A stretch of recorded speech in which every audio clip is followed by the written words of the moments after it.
everybody, and welcome to Quest, a journey into true crime and the paranormal. I am so excited. I have my co host, my friend Willie Mackie, here with me. And, it's so great when you have a friend in life Yes. that's my ride or die, literally. Just So we're here. whatever happens, happens. Right. Let's go. Let's go. We're doing it. Tonight, we have David Sloan, author and the official caretaker of Robert the Doll, is a guest on our show. And we also have Craig Forsyth of Haunted, well, I say Haunted Honey, but it's of Bees Guys in Harahan. And we're going to be talking about Haunted Honey tonight. That's what we So, need. yeah, and me and Willie were like, we're going all the way with this. We're not scared. The season to be in. Yep, and we're gonna do this. So I'm really excited. But I think when we start here, do we need to ask permission or just say something? Because even though I don't want to mess with Robert and say or do anything wrong to like be disrespectful or because I know he doesn't like that. No, the main thing with Robert is respect. I advise against people asking permission Okay. because that's almost inviting them in. Okay. Oh, It's you're right. it's kind of putting yourself below them. So as long as you're respectful, people usually don't have problems. Okay. We're good, huh? Yeah. Yeah. Respectful too. Two of the most respectful people I know. I don't know anybody more respectful than me and Willie at this time. So you are actually going on like a tour, So, well, Robert stays in Key West. right? And so Robert's owned by the oldest nonprofit organization in the Florida Keys. They're called the Key West Art and Historical Society. So they own Robert. I've been researching Robert for about 27 years. And so I've always worked closely with them and I uncovered the true information about him. And, they're responsible for taking care of him as an artifact. And I know the paranormal side of things. So we partner on that and I run the ghost tours at the fort at night. And I've spent thousands of hours with Robert the Doll, uncovering his true story. So what I've been doing recently, I went to the Michigan Paracon to talk about Robert. And so I've been going around talking about him a little bit, but he's staying safe in Key West. And you've wrote several books. I know you wrote one about Robert the Doll, and then also about Haunted Key West, and Yep. probably Yeah. about Key Lime Pie or something. I don't know. Yeah, Yeah. the Key Lime Pie. I've done about 30 books. I even Oh wow. co-authored I even co-authored the New Orleans bucket list. Oh wow. Oh, okay. And what is on your bucket list? On my bucket list, Yeah. well, there's a lot of different things. I mean, I always loved the vampire stuff that you Yeah. get in New Orleans. Yeah. But I co-wrote it with a friend of mine. I started doing bucket list books about Key West, which is the area I really know. And one of my dear friends, she lives in New Orleans and she knows it like the back of her hand. So she selected most of the places, and I kind of helped out on the format and getting it published. But it was amazing. My wife and I went there last year, right about this time, and I brought a copy of the book, and I hadn't read it since we had published it. And I've been to New Orleans a lot. Growing up, I used to go over from Texas and go to New Orleans, and my parents had bought a timeshare there when I was a little kid. So we've had a lot of interesting times. But we went and did a lot of the stuff in the book, and it was so cool.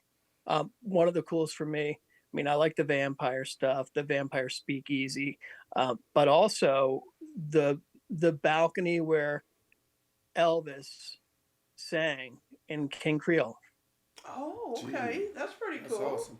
Yeah. I think that's a really cool spot. And then there's some Tennessee Williams stuff that's Yeah. there. It's a lot Right. of I mean, Tennessee Williams. well, you know it. You live there. Yeah. New Orleans is just such an incredible place.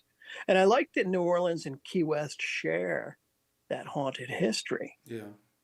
Kind of like. And I think it's the old seaports, all the old Spanish trade routes, Yeah. and something about the port towns just. Because it But travels. It travels. I Yeah. mean, it's like the spirit travels with whomever it touches. Like you go to Key West and it comes with you to New Orleans. yeah, It travels yeah. there. David, you say you spend thousands of hours with Robert. So on those moments that you're alone with him, right? Does hmm he reach out to you? I mean, are there things that he tell you that you can't project with other people because of privacy matters and things like that? No, it's all so different. It's never the same. Right. And the thing with Robert the Doll, I believe you're dealing with multiple spirits. Yeah. And with my research, I've pretty much, I'm convinced that the main spirit's a child. Mm-hmm. It's a little girl. Mm-hmm. Little girl died. Her spirit entered the doll. And then there's these other spirits. There's a portal that's kind of put there that was done to help put a curse on the family.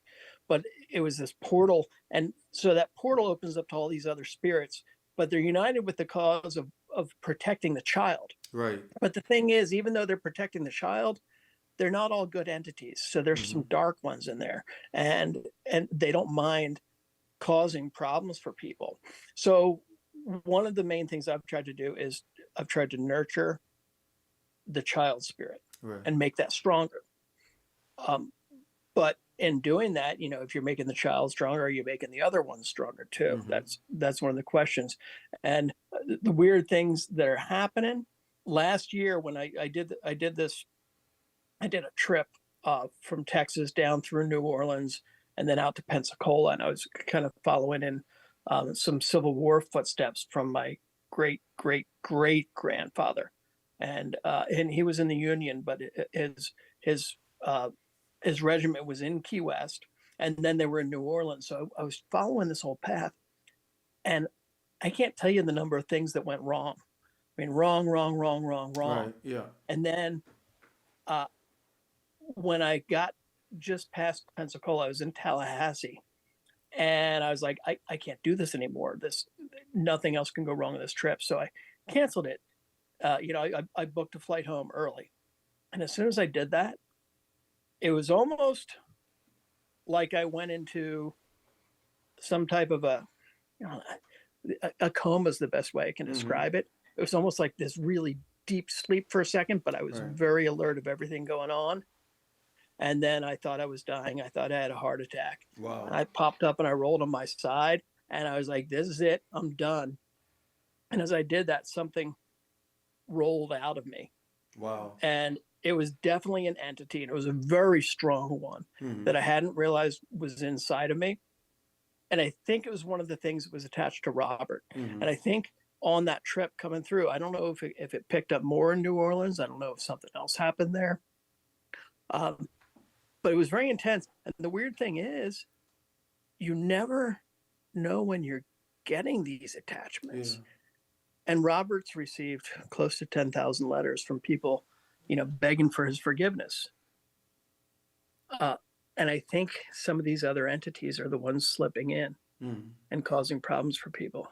And see, that's what I meant. That's what I meant when you said the connection, because you went from New Orleans to Tallahassee, and that entity traveled with you, and you don't even know where you picked it up from. You could have picked it up from Texas. You could have picked it up, in Mississippi, but you have no clue of where you got it, but it was there. And when it came out of you, that entity is now at that moment in Tallahassee, correct? Yeah, that's where it was. And part of me thinks that it was one of the entities inside of Robert, that it was maybe surprised. Yeah. It was used to be going to the fort every night. Yeah. So when I hopped on a plane instead and flew out to Texas, it might have been out of here going, what the hell's out going of here? on? Yeah. And then it's like get me home, get me home. Yeah. That's amazing. That's absolutely amazing. And up in go ahead, I'm sorry. No, and that happens more time than not. Like the situation when you thought you were having a heart attack, that happens more times than not, and we can't explain it, but it's exactly what he's saying. Yeah, it's there's some entity that's there. Yeah. Yeah, and like you said, you don't never know where you pick it up. That's right. Probably, definitely New Orleans was probably like in the top two places that you could have picked it up. But Robert is such a you said 10,000 letters of him. Actually, are people thinking that he affected them in some way? And then the majority of the letters are like that. He gets letters too, and it's really interesting because a lot of times it's the children who write the happy letters to him, wishing him a happy birthday, saying, "I love you, Robert. I want to be your friend, Robert." It's the adults who really seem to latch on to the negativity, and we'll get a lot of children with autism who just pick up on the child inside of Robert right away. Wow. So that's very unique. And I think people find what they're looking for, because you do have the good spirit there, and you also have the negative ones. Right. So the people looking for the Chucky doll that's going to kill people, they'll find what they're looking for. Yeah. Yeah. So some people that are watching may not know the backstory. I believe it was 1904. Yeah, 1904. Okay. So Robert, there were a lot of legends going around about him. Nobody really knew the complete story until about 15 years ago. And I was able to uncover that he was created by the Steiff Company in Germany.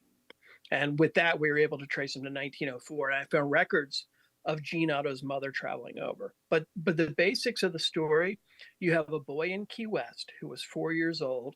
He gets this life-size doll as a gift. And the doll was a clown at the time that he got it. Right now he's dressed as a sailor, but that was a uniform that the boy had. You know, the boy would share everything with the doll.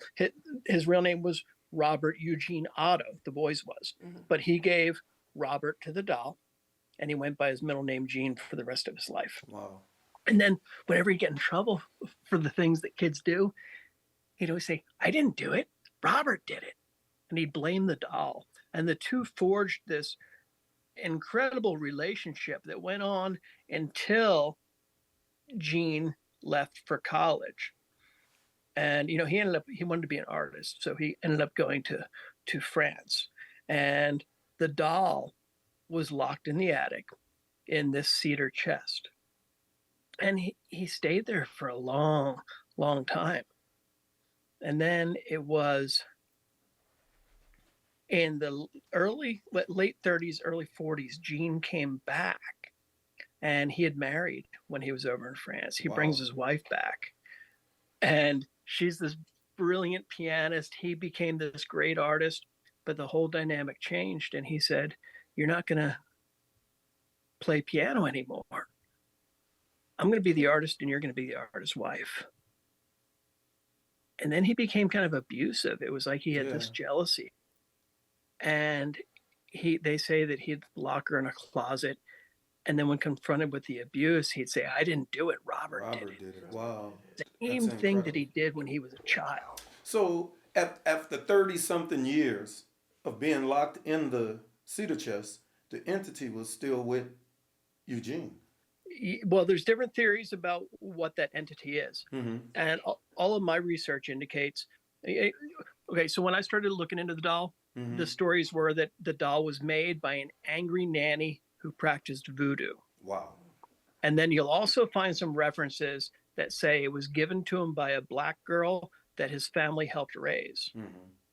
So I found this incredible treasure trove of family archives.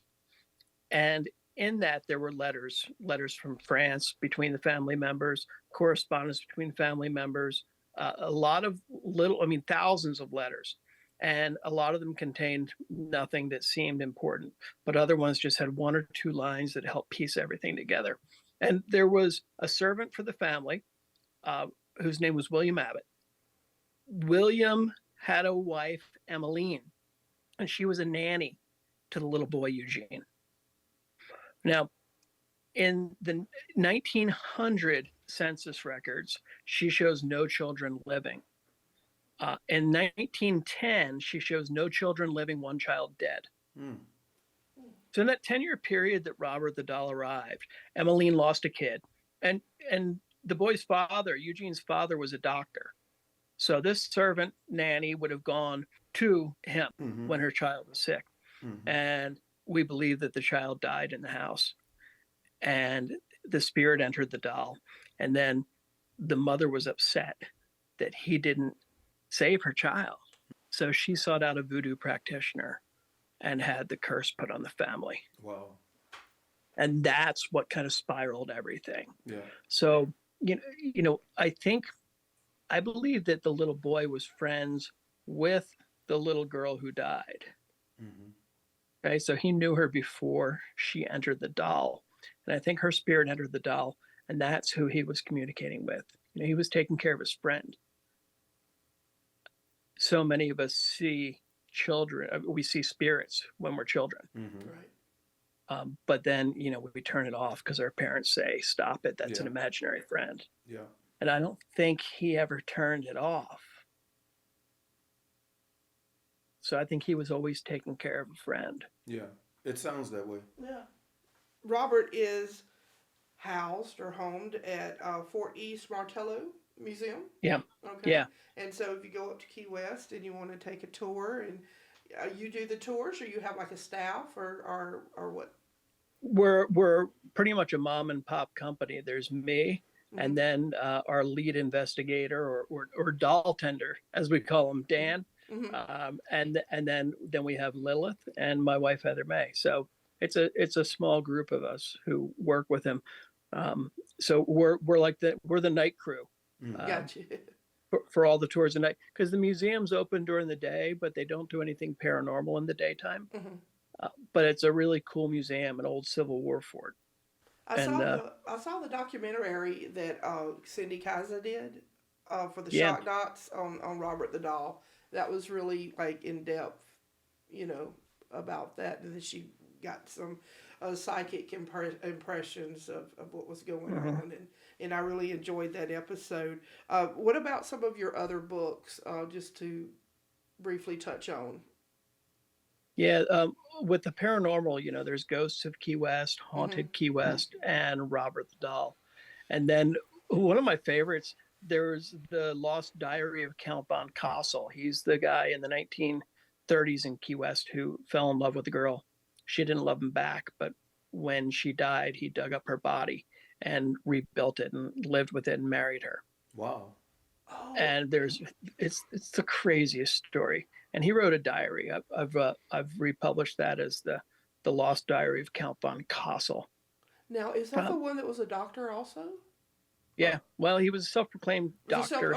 I remember. I know that story. Count. Yeah. Yeah. That's one off the charts. Yeah, it's really bizarre. Yeah, Wow. they had to. The family had to actually, like, she's buried where, if I'm not, thinking right, she's buried where he wouldn't find out about it, because didn't he dig her up again or try to get her again or something? Yeah, and I'm following some theories. I believe that she's actually buried in his grave in Zephyr Hills, Florida. Wow. Because he had this effigy of her that he'd take around. He was found with that effigy beside him when he died, and he was buried with it. Yeah. There's some conflicting stories with the chief of police at the time. He was a little bit shady, and they say that the undertaker felt sorry for the count, and that they buried a replica and actually delivered the true body up to the count in Zephyr Hills. Wow. So I believe, and people say it's a love story. No. I don't think it's a love story. I think she was much younger than him. I believe she didn't want to be with him, but he was offering free medical care. And so her family was like, you have to take this. And I believe that the tuberculosis was not killing her fast enough. Mm-hmm.